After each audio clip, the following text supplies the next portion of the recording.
Bismillahirrahmanirrahim. Assalamualaikum warahmatullahi wabarakatuh.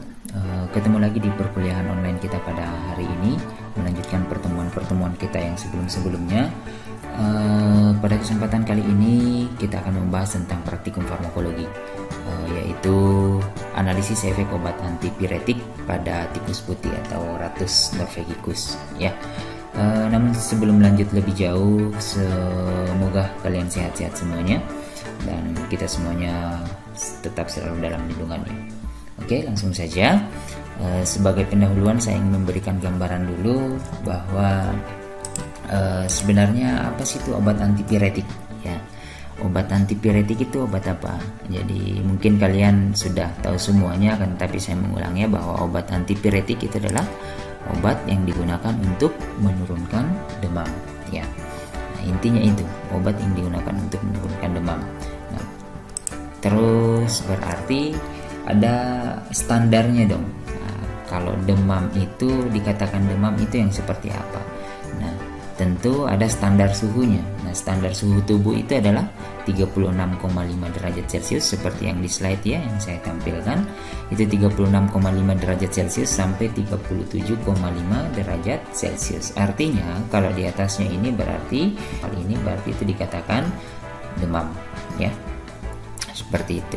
Nah, melanjut untuk praktikumnya sendiri, tujuannya kita ingin menganalisa, kita ingin mengetahui efek obat-obat antipiretik. Tentu banyak obat-obat antipiretik, namun pada praktikum kali ini kita menggunakan cukup 3 bahan aktif saja, yaitu paracetamol, ibuprofen, dan antalgin. Tujuannya tentu kita ingin menganalisis efek antipiretik dari ketiga obat ini pada tikus putih. Nah, untuk bagaimana prinsip percobaannya, bagaimana percobaan ini dilakukan, yaitu efek antipiretik ini diamati dengan mengamati adanya penurunan suhu pada tikus ya, dengan menggunakan induktor demam. Nah, itu intinya.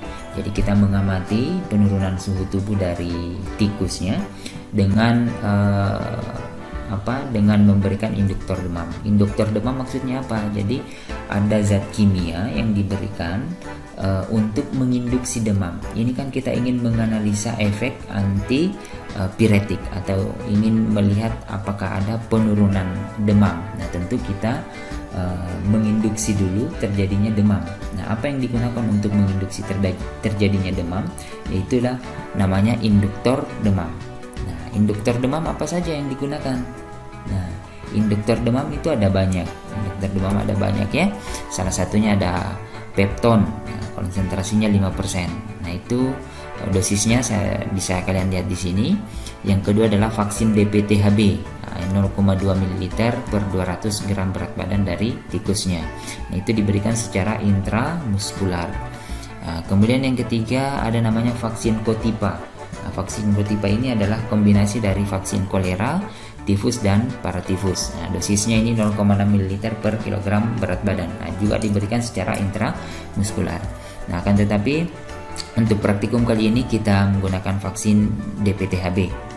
Dosisnya 0,2 ml per 200 gram berat badan. Oke. Nah, ini alat-alat dan bahannya seperti biasa. Yang membedakan adalah kita menggunakan termometer digital. Kemudian bahan-bahannya ada ibuprofen dan saya berikan dosis lazimnya ini pada manusia 400 mg. Kemudian ada paracetamol, dosis lazimnya pada manusia itu 500 mg. Kemudian antalgin atau metampiron atau metamizol ya. Itu dosis lazimnya juga 500 mg. Oke. Ada vaksin DPTHB, dosisnya 0,2 ml per 200 gram berat badan dari tikusnya. Ini kalian silahkan hitung sendiri ya. Saya sudah berikan dosis lazimnya pada manusia, zat-zat aktif yang kita gunakan yaitu ibuprofen, paracetamol, dan antalgin. Jadi silahkan dihitung sendiri nanti dosis konversinya pada hewan uji. Saya juga sudah memberikan caranya. Namun kalaupun misalnya kalian lupa, mudah-mudahan ada kesempatan saya buatkan videonya kembali biar kalian bisa membukanya lagi kalau lagi tidak ingat seperti itu. Oke. Selanjutnya ini NACMC, kemudian ada Coades. Nah, untuk praktikumnya tentu kelompok tikus yang seperti biasanya kalau kita praktikum, tentu tikusnya sudah diaklimatisasi, kemudian dipuasakan sebelumnya, kemudian habis itu kita bagi menjadi 4 kelompok. Jadi bagi menjadi 4 kelompok, yakni kelompok pertama yaitu kelompok kontrol yang hanya diberikan NACMC saja. Kemudian kelompok kedua kelompok ibuprofen, kelompok yang ketiga adalah kelompok paracetamol, dan kelompok yang keempat adalah kelompok antalgen. Nah, setelah dikelompokkan, nah ini kemudian diukur suhu rektalnya. Nah, jadi diukur suhu rektalnya, jadi diukur suhu awalnya. Nah, ditandai dengan TA, itu suhu awal. Jadi sebelum diapa-apain, artinya setelah dikelompokkan tadi langsung diukur suhu rektalnya. Nah, bagaimana caranya? Nah, seperti ini ya. Caranya bisa dilihat di gambar seperti ini ya. Caranya untuk diukur suhu rektalnya. Kalian bisa melihat di gambar seperti itu ya. Jadi termometer digitalnya dimasukkan di rektalnya, di bahasanya ya, di lubang anusnya ya. Untuk ini gambarnya seperti ini untuk mengukur suhu rektal dari tikusnya.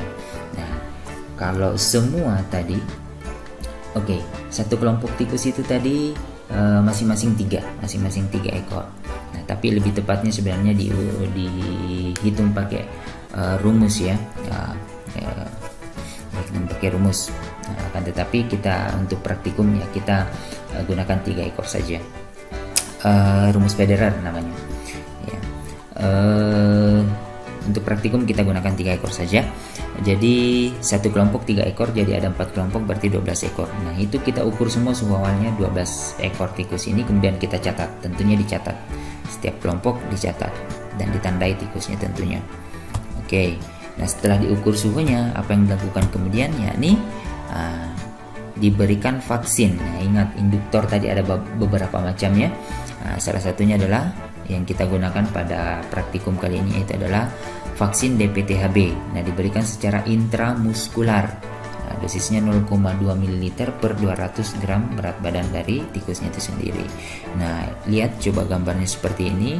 Perhatikan baik-baik cara megang tikusnya seperti yang lalu-lalu kalian sudah praktikan semuanya ya. Itu sudah bagus cara memegangnya, tapi saya memperlihatkan lagi di gambar ini.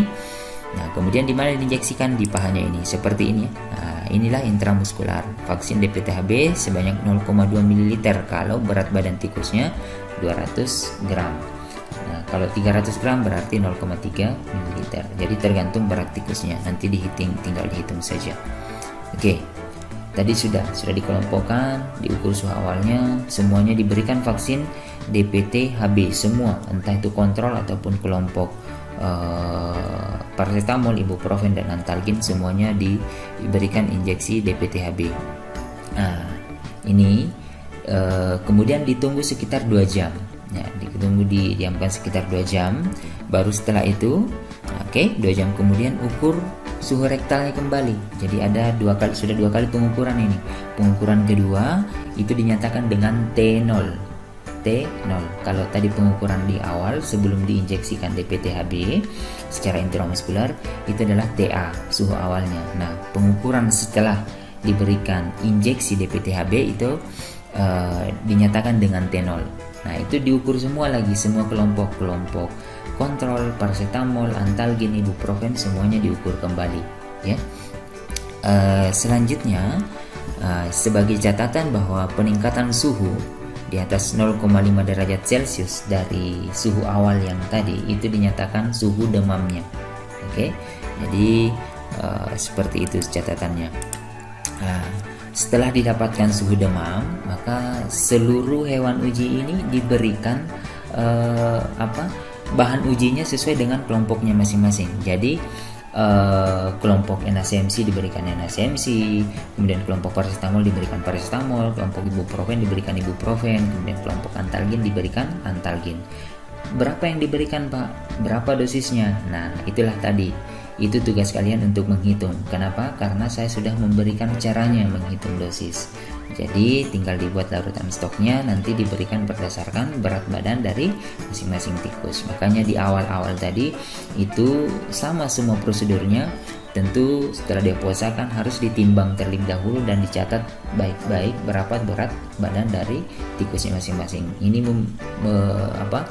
gunanya adalah untuk menentukan berapa mili atau berapa banyak obat yang akan diberikan ke setiap tikus. Nah, seperti itu. Jadi menentukan dosisnya. Jadi harus berdasarkan berat badannya dan perhitungannya silahkan dihitung masing-masing. Setelah diberikan obatnya seperti ini sesuai dengan kelompoknya. Setelah diberikan obatnya, apa yang dilakukan kemudian? Ya, efek antipiretiknya kita ukur suhunya kembali. Ya, kita ukur suhunya kembali setiap 30 menit. Jadi dilakukan pengukuran suhu rektal kembali di menit ke 30, 60, 90 dan 120. Cukup sampai 120 menit saja. Jadi diukur suhunya setiap 30 menit. Jadi banyak kali kita mengukur suhu. Jadi ada tadi suhu awal, kemudian ada T0, ada T30 menit, ada T60, kemudian ada T90 dan ada T120. Jadi ada 6 kali pengukuran suhu. Ya, cukup seperti itu dan ini baru kita analisa hasilnya ya. Dan ini contoh hasilnya. Contoh hasilnya. Jadi silahkan kalian hitung rata-ratanya ya. Ini contoh hasilnya. Misalnya suhu awalnya adalah 36 untuk tikus yang pertama. Kan ada 3 tikus, berarti ada 3 kali replikasi ya. Nah, ini T0-nya tadi. T0-nya ini berarti ini adalah suhu demamnya ya. Oke, T0-nya suhu demamnya. Ini suhu 30 menit setelah diberikan obat, suhu 60 menit setelah diberikan obat, suhu 90 menit setelah diberikan obat, dan suhu 120 menit setelah diberikan obat. Silahkan hitung rata-ratanya, kemudian masukkan di tabel seini. Jadi suhu demam tadi ini NACMC berapa suhu demamnya, paracetamol berapa, ibuprofen berapa, antalgin berapa. Saya mencontohkan paracetamol suhu demamnya. Bagaimana cara mengetahuinya? Lihat saja T0-nya yang di sini ya. T0 di sini rata-ratakan. Nah, berapa rata-ratanya di sini berarti itu adalah suhu demam dari paracetamolnya. Nah, untuk T1 atau perubahan suhu, ini kita ingin mengetahui perubahan suhu ya. Untuk perubahan suhu di menit ke 30 itu T1 dikurang T0. Berarti kalau saya mencontoh paracetamol, berarti T1-nya rata-ratanya berapa yang di sini? T1-nya kan ini. T1 berapa rata-ratanya? Kalian bisa perhatikan kursornya ya. Nah, berapa rata-ratanya di sini? Nah, dikurangi yang di sini. Nah, jadi anggaplah misalnya rata-ratanya di sini 37, kemudian di sini 38, berarti 37 dikurang 38 minus 1. Artinya apa? Minus 1 itu menunjukkan bahwa ada penurunan suhu sebesar 1 derajat Celcius. Cukup seperti itu. Praktikumnya tidak terlalu ribet. Sampai ketemu di lab. Cukup sekian untuk praktikum penjelasan praktikum tentang antipiretik. Semoga bermanfaat dan sampai ketemu di praktikum-praktikum selanjutnya. Semoga kalian sehat-sehat semuanya dan semakin barokah ilmunya. Sekian, assalamualaikum warahmatullahi wabarakatuh.